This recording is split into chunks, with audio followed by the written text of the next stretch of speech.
সাততলা ভবন, সাততলার আংশিক এখানে 10তলা পর্যন্ত ছাদ বর্ধিত করা হয়েছে। এই ছাদের কোনো আউট পার্টিশন ছিল না, যে আংশিক অংশটি ছিল আউটের কোনো পার্টিশন ছিল না। এখানে টিনের বেড়া দিয়ে সেখানে ছোট ছোট কক্ষ করে গুদাম এখানে তৈরি করা হয়েছে। এখানে যে জায়নামাজ, টুপি, তাসবি, ধর্মীয় যে সকল আমাদের উপকরণ দরকার সেগুলো এখানে মজুত করেছিল, বিভিন্ন স্টোরে মজুত করেছিল। সেগুলো এখানে আগুন লেগেছিল 8তলায়, যে বর্ধিত অংশটি, সেই বর্ধিত অংশের 8তলায় এখানে অগ্নিকাণ্ড সংঘটিত হয়েছে। তাৎক্ষণিকভাবে 5টা 28 মিনিটের দিকে আমাদের সিদ্দিক বাজার ফায়ার স্টেশন সংবাদ পেয়ে এখানে দ্রুত রেসপন্স করে এবং পরবর্তীতে সদরঘাটের 2টি ইউনিট এবং সিদ্দিক বাজারের 8টি ইউনিট সহ 10টি ইউনিট এখানে কাজ করে এখানে টিটিএল এসছে, এখানে এডি ঢাকা এখানে ফায়ার রেসপন্স করেছে, প্রধান রেসপন্স করেছে।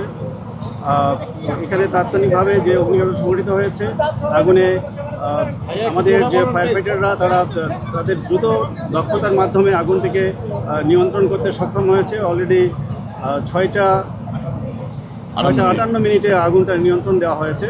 প্রায় 1 ঘন্টা 25 মিনিট আগুন নিয়ন্ত্রণের সময় লেগেছে। আপনারা দেখেছেন যে মার্কেটের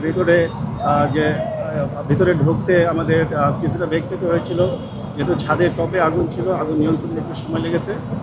তো আল্লাহর অশেষ রহমত, আগুনের সম্পূর্ণ নিয়ন্ত্রণ আছে এবং এটা ড্যাম্পিং করতে, যেহেতু এটা গুদাম, এখানে কিছু মালামাল রয়েছে, ধর্মীয় যে মালামালগুলো রয়েছে, জায়নামাজ, টুপি, তসবি সহ অন্যান্য মালামাল, এগুলো ড্যাম্পিং করতে কিছুটা সময় লাগবে। আগুনের সূত্রপাত, ক্ষয়ক্ষতি নির্বাপনের জন্য এবং অগ্নি নিরাপত্তার যে ব্যবস্থা করেছিল সেগুলো যথেষ্ট ছিল কিনা, কম্পলের এখানে গোডাউন ছিল সেটা ছিল এখানে উপরে আমরা যতটুকু দেখেছি যে জায়নামাজ, টুপি, তসবি এই সকল মালামাল সেখানে মজুদ রয়েছে। তো এখানে কম্বল আমরা সেভাবে এখনো পাই নাই, তবে এখানে ভিতরে কোনো হাইজেন ব্যবস্থা, এই প্রতিষ্ঠানে কোনো হাইজেন ব্যবস্থা ছিল না। আমরা এক্সটিংগুইশার হয়তো কিছু কিছু জায়গায় ছিল, তো কোনো এখানে ফায়ার হাইড্রেন্ট ছিল না। যদি প্রতিষ্ঠানে ফায়ার হাইড্রেন্ট থাকতো তাহলে হয়তো ইনিশিয়াল স্টেজে আগুনটাকে আরও দ্রুত নির্বাপন করা যেত। তো ইনশাল্লাহ আগুন যেহেতু নিয়ন্ত্রণ রয়েছে, সময় লাগবে, কিছু সময় লাগবে। আমরা ইনশাল্লাহ এই আগুন আমরা নির্বাপন করতে সক্ষম হব। এটা সূত্রপাতটা কি দিয়ে হয়েছিল জানা গেছে কি? সূত্রপাত আপাতত, যেহেতু আজকে শুক্রবার ছিল, মার্কেট বন্ধ ছিল, এটা তদন্ত সাপেক্ষে বলা সম্ভব। তাৎক্ষণিকভাবে এটা কিছু বলা যাবে কোনো ক্ষয়ক্ষতি, হতাহত? না, কোনো হতাহতের কোনো খবর নেই, কেউ হতাহত হয় নাই।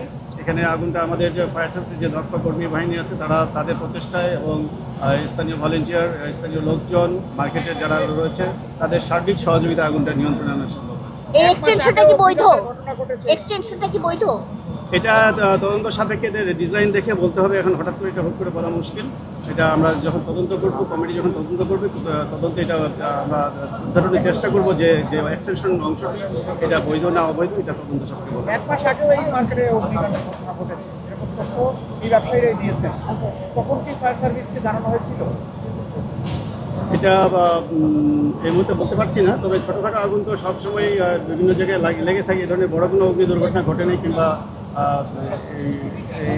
এই ধরনের কোনো মেসেজ আমার নেই। জি, আমার নাম মোহাম্মদ মামুন রশিদ, আমি উপপরিচালক অপারেশন মেইনটেনেন্স। আপনাদের সবাইকে ধন্যবাদ, মিডিয়াকে ধন্যবাদ। আমরা চাই যে প্রতিটি ভবন, প্রতিটি মার্কেট যেন অগ্নি ঝুঁকিমুক্ত হয় এবং যারা ভবন মালিক রয়েছেন তারা যেন তাদের অগ্নি নিরাপত্তা, ফায়ার সেফটি যেন তারা বজায় রাখে, তাদের নিজস্ব ইনবিল্ট ফ্যাসিলিটিস যেন তারা ডেভেলপ করে। আপনাদের মাধ্যমে আমি এই অনুরোধটুকু প্রতিটি ভবন মালিক যারা এখানে উপস্থিত রয়েছেন তাদের সবাইকে আমি রিকোয়েস্ট করবো যে নিজ নিজ ভবনের জন্য অগ্নি নিরাপত্তা তারা জোরদার করে। আজকে তো রাস্তার জন্য সুবিধা হয়েছে আপনার? জি, এখানে খুব কাছাকাছি আমরা আসতে পেরেছি, যেহেতু আজকে বন্ধের দিন ছিল। আমাদের রেসপন্স টাইমটা খুব ভালো ছিল, 5 মিনিটের মধ্যেই আমরা রেসপন্স করেছি এবং ইনশাল্লাহ এর জন্যই, যেহেতু আমরা আসতে পেরেছি, সেই জন্য আগুনটাকে দ্রুত নিয়ন্ত্রণ করা সম্ভব হয়েছে। নিরপেক্ষ, সত্য প্রকাশে আপোষহীন।